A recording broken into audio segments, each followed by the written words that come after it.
When we started the production of the climb, we did a lot of research about how real climbers climb. Every Monday and Thursday we go indoor climbing. So I had this kind of background where, okay, climbing, well, what happens when I climb? I look at the wall and I look where my next grip is. Had that in mind, I also thought, yeah, that's actually something I could easily prototype in CryEngine. One of my favorite moments in developing the climb was early on in the prototype stages. At the very essence of the mechanic, we realized that this was something unique, something we hadn't experienced before. We basically had a controller in our hand, and we had those two triggers which basically symbolized closing the hands with the back triggers.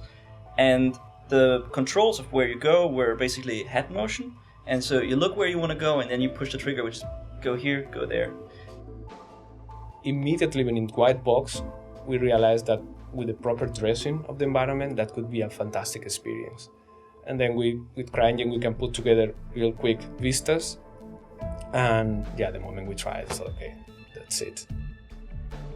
A different kind of mindset was required for a VR game. You have to think about more things. You have to think about physical comfort. You have to make sure it's performant all the time. You have to make sure that your interaction with the world puts you into the place. Movement is something that you take for granted in any standard title. In VR titles, it's something that you have to relearn from scratch.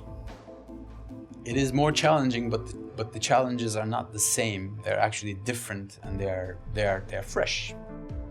I'm glad to be part of this team. I believe we're doing some very extraordinary things.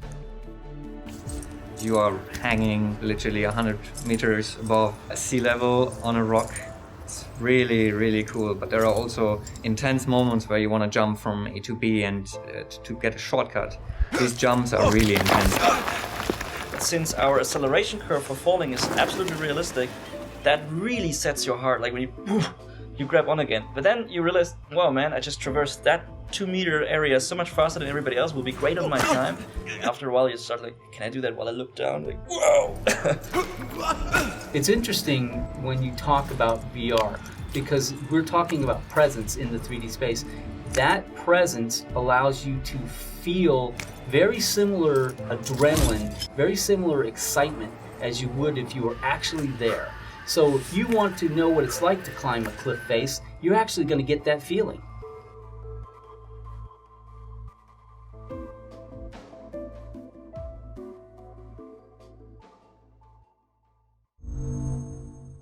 Achieved with CryEngine.